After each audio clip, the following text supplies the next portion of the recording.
স্বাভাবিক সংখ্যার প্যাটার্নের সাহায্যে নির্দিষ্ট সংখ্যা নির্ণয়।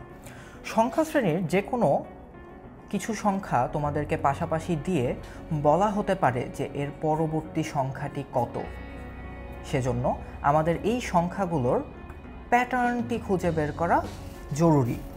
লক্ষ্য করলে খেয়াল করবে এই প্রশ্নটিতে যখন আমরা সংখ্যা সিরিজটি কল্পনা করি তখন দুটি সংখ্যার পার্থক্য 7, এই দুটি সংখ্যার পার্থক্য 7। এভাবে প্রতিটি সংখ্যার মাঝে আমরা পার্থক্য 7 পাই। অর্থাৎ এই সংখ্যা সিরিজটিতে প্যাটার্নটি এরকম যে প্রথম সংখ্যাটির সাথে 7 যোগ করে পরবর্তী সংখ্যাটি পাওয়া যাবে। তাই পরবর্তী এখানে এই বক্সটিতে সংখ্যা হবে 38, এর পরেরটি হবে 45।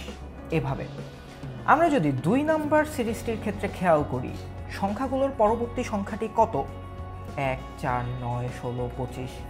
এখানে দেখা যাচ্ছে প্রথম ক্ষেত্রে পার্থক্য 3, এরপর 5, এরপর 7, এরপর 9। তার মানে দেখা যাচ্ছে পার্থক্য বিজোড় সংখ্যার আকারে বাড়ছে, অর্থাৎ 3, 5, 7, 9 এভাবে বাড়ছে। তাই পরবর্তী সংখ্যাটি হবে 11 যোগ করে, এর পরবর্তী সংখ্যাটি হবে 13 যোগ করে। তাহলে আমরা যদি পরবর্তী সংখ্যাটি নির্ণয় করতে চাই 25 আর 11 36, এই সংখ্যাটি পেয়ে যাব। এবার পরবর্তী সংখ্যাটি নির্ণয় করো। 3 নম্বর প্রশ্ন, 1, 5, 6, 11, 17, 28। লক্ষ্য করলে খেয়াল করবে এখানে পার্থক্যের কোনো মিল নেই। প্রথমে পার্থক্য 4, এরপর 1, আবার 5, এরপর আবার 6, এভাবে। তাহলে নিশ্চয়ই অন্য কোনো প্যাটার্ন রয়েছে এর মাঝে। খেয়াল করলে দেখতে পাবে আমরা যদি যোগ করি একটির সাথে আরেকটি তাহলেই পরবর্তী সংখ্যাটি পেয়ে যাচ্ছি। 5 আর 1 6, 6 আর 5 11, 11 আর 6 17, 17 আর 11 28।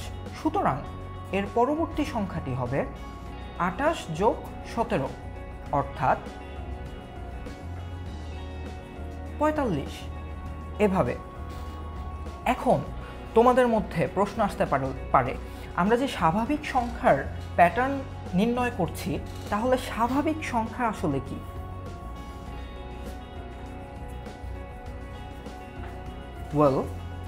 আমরা গণনার কাজে যে সকল সংখ্যা ব্যবহার করি সেগুলোকেই স্বাভাবিক সংখ্যা বলা হয়। যেমন 1, 2, 3 এভাবে 9 পর্যন্ত।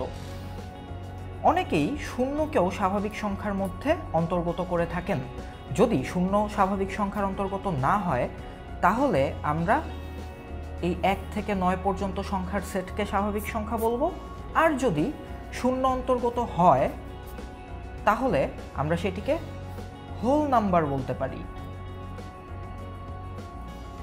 এখন তোমাদের প্রশ্ন আসতে পারে তাহলে অস্বাভাবিক সংখ্যা কোনটি বা জটিল সংখ্যা কোনটি বা এ ধরনের আরও বিভিন্ন সংখ্যার প্রকারভেদ রয়েছে, সেগুলো সম্পর্কে আসলে ধারণাটি কীরকম?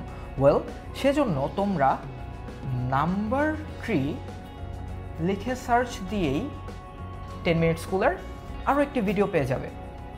এ পর্যন্তই তোমাদের স্বাভাবিক সংখ্যার নির্দিষ্ট সংখ্যা নির্ণয় করা থাকলো। আমরা পরবর্তীতে মৌলিক সংখ্যা নিয়ে প্যাটার্নের কাজ করব।